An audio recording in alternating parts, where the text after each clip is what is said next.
नमस्कार। कहानी बाबा में एक बार फिर से स्वागत है आपका। मैं लेके आया हूं एक 2 लाइन की स्टोरी। एक बार मोतीलाल नेहरू जब आज़ादी की लड़ाई चल रही थी, उस समय लाला लाजपत राय के बारे में उन्होंने पेपर में कुछ टिप्पणी की। वो टिप्पणी नेगेटिव वे में थी। अगले दिन लाला लाजपत राय मोतीलाल नेहरू से मिले, क्योंकि लाला लाजपत राय भी अपना अखबार चलाते थे और मोतीलाल नेहरू भी। लाला लाजपत राय ने कहा, आपने जो लिखा अच्छा था, अब आज मेरा जवाब है। तो ये थी नेगेटिव चीजों को सकारात्मक रूप से लेने की क्षमता, ये थी सहिष्णुता। आज मैं ऐसी बातें क्यों कर रहा हूं?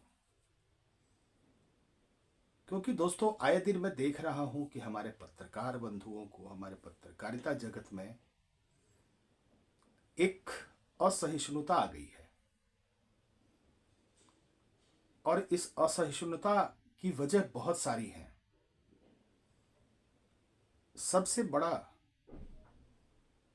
सबसे बड़ी जो बात है वो ये है कि पत्रकार जब भी किसी चीज को कवर करने जाते हैं, किसी स्टोरी को कवर करने जाते हैं, हमारे देश में 2-3 आंदोलन इधर हुए। एक तो अन्ना हजारे का आंदोलन, दूसरा किसान आंदोलन और तीसरा शाहीन बाग। कुछ पत्रकार जो टीवी छोड़कर यूट्यूबर बन गए हैं, और कुछ पत्रकार जो टीवी पर भी हैं, एक दूसरे को गोदी मीडिया कह के सम्मानित कर रहे हैं। उनके लिए वो गोदी मीडिया है और उनके लिए वो गोदी मीडिया है। दोस्तों, जब हम किसी चीज का विश्लेषण कर रहे होते हैं ना, जब हम किसी राजनीतिक दल के बारे में कुछ अपना ओपिनियन दे रहे होते हैं, तो उसमें एक बहुत ही बारीक सी लाइन होती है, बहुत छोटी सी रेखा होती है, पतली सी रेखा होती है। हम कब इधर का इधर क्रॉस कर जाते हैं, हमें खुद पता नहीं चलता। एज ए पत्रकार हमें पार्टी नहीं बनना है। एज ए पत्रकार, चाहे जो भी पत्रकार हो, मैं तो एक साधारण इंसान हूं जिन्होंने पत्रकारिता की है 20 साल, 30 साल, 25 साल, जिन्होंने प्रिंट मीडिया से अपनी शुरुआत की है। उनसे बात करिए, उनके चैलेंजेस को देखिए कि उनको छापने के लिए वर्ड्स का जो टैग होता था ना, वो कम पड़ जाते थे अगर ज्यादा बार एक ही वर्ड्स को लिखना होता था। तो आज जब से संचार माध्यम आया है, तब से एक तो खोजी पत्रकारिता खत्म हो गई है, दूसरा शाम 5 बजे से रात के 12 बजे तक, 11 बजे तक जो चिखम चिल्ली पो मची हुई है टीवी के ऊपर, यूट्यूब के ऊपर, कोई किसी को कुछ बोल रहा है, कोई किसी को कुछ बोल रहा है। हम किसी भी सत्ता के खिलाफ या विपक्ष में नहीं हो सकते, चाहे वो कोई पत्रकार हो। ना तो वो सत्ता के खिलाफ बोल सकता है, ना वो सत्ता के विपरीत बोल सकता है। अपनी राय, हम अगर कोई आंदोलन कवर कर रहे हैं, उसमें हम पार्टी कैसे बन सकते हैं? उसमें पत्रकार पार्टी कैसे बन सकता है? उसमें यूट्यूबर पार्टी कैसे बन सकता है? आप दिखाइए, जो सच्चाई है उसको दिखाइए। तय करने का अधिकार तो जनता को है ना। तय जनता करेगी कि सच्चाई क्या है इसमें, और इसमें निगेटिविटी क्या है। लेकिन होता क्या है कि वहां जज बन जाते हैं लोग, और या तो सत्ता के खिलाफ बातें करने लगते हैं या सत्ता के सपोर्ट में करने लगते हैं बातें। यही चीजें पत्रकारिता को खत्म करती हैं। आज आप दूसरी परेशानी क्या हो रही है? भाषा की मर्यादा। भाषा की मर्यादा को तार तार किया जा रहा है, सीमाओं को ही नहीं लांघा जा रहा है, उसकी मर्यादा को ही खत्म किया जा रहा है। आप अपने भाषा की मर्यादा नहीं रख पा रहे हैं, इसके पीछे एक सबसे बड़ी वजह है पढ़ाई का अभाव।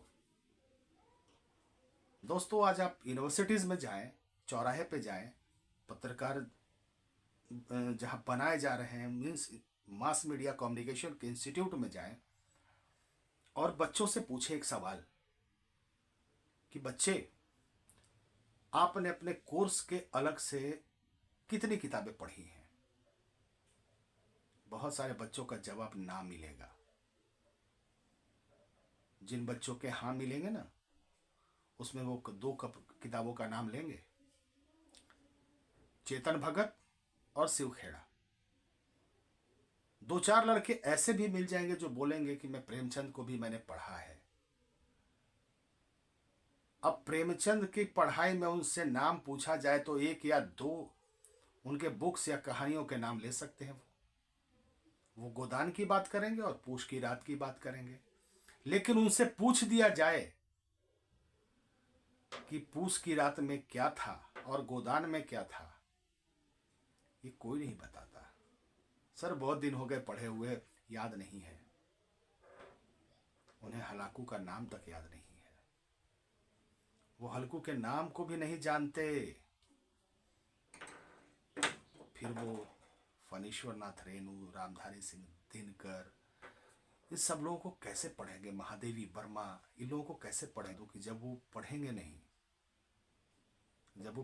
नहीं तो उनकी भाषा अच्छी कैसे होगी?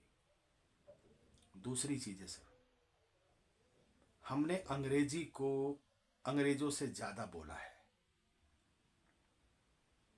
हमने अपने देश में अंग्रेजी को इतनी तरजीह दे दी है कि एक आदमी जिसे कुछ नहीं आता, सिर्फ अंग्रेजी बोलनी आती है, उसे हम विद्वान समझने लगते हैं।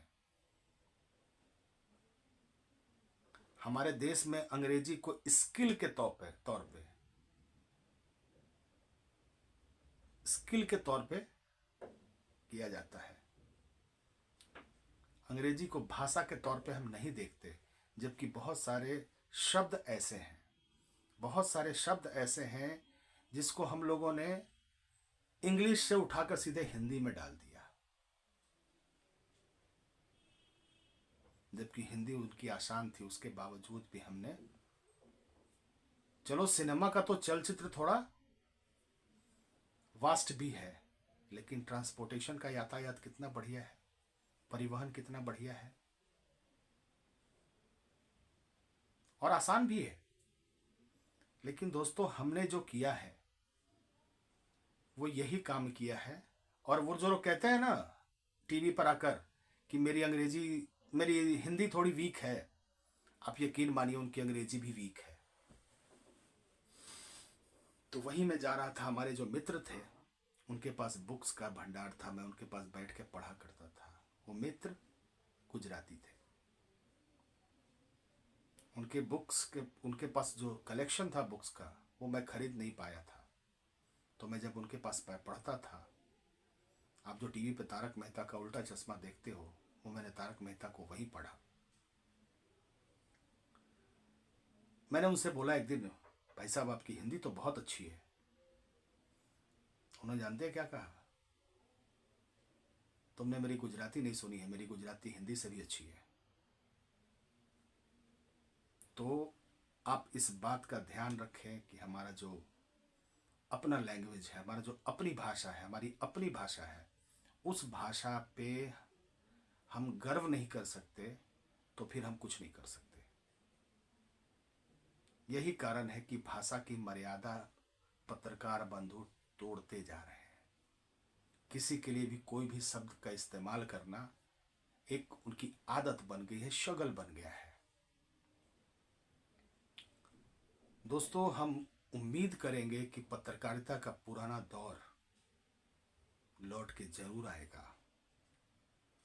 जब अच्छे बच्चे इस क्षेत्र में आ रहे हैं। वो जब चीज़ों को देखेंगे, पढ़ेंगे। सिर्फ टेक्नोलॉजी से नहीं चल सकती पत्रकारिता, क्योंकि पत्रकारिता इतना आसान काम नहीं है। एक वीडियोज बनाने के लिए 4 घंटे पढ़ने पड़ते हैं, तब जाकर के आप वीडियोज बनाते हो। अगर आप नहीं पढ़ते हो, क्योंकि एंकर के इस दौर में पत्रकारिता कहीं खो गई है। एक अच्छे चेहरे की ज़रूरत है और एक अच्छी ज़बान की ज़रूरत है। पीछे काम करने वाले हजारों हैं, उनके काम को हम बैठकर टीवी स्टूडियो में सैटेलाइट चैनल की आड़ में पढ़ देते हैं और हम पत्रकार बन जाते हैं। जबकि पत्रकारिता ऐसे नहीं होती। पत्रकारिता का मतलब ही खोजी है। आज भी बहुत सारे ईमानदार पत्रकार दिल्ली के उन गुमनाम बस्तियों में रहते हैं जहां पर सुविधा के नाम पे जीरो है। असल पत्रकारिता वो करते हैं, न कि वो जो सैटेलाइट चैनल की आड़ में शाम के 5 से रात के 11 बजे तक भोंडा नृत्य प्रस्तुत करते हैं लोगों के सामने। कोई भी चिखम चिल्ली पो पा हो रहा है पूरे डिबेट शो में, और सारे राजनीतिक पार्टियों ने 4, 6, 8, 10 प्रवक्ताओं की फौज बना रखी है। जो सबसे ज्यादा कड़वा बोलेगा, जो सबसे ज्यादा असहिष्णु होगा, वो प्रवक्ता बनाया जाता है। हम पत्रकारों का काम ये नहीं है। पत्रकार हमेशा तटस्थ होता है। उसका काम सिर्फ इंफॉर्मेशन देना होता है, न कि जजमेंट पास करना, न कि पार्टी बनना, चाहे वो कोई भी हो, कोई भी हो। नमस्कार।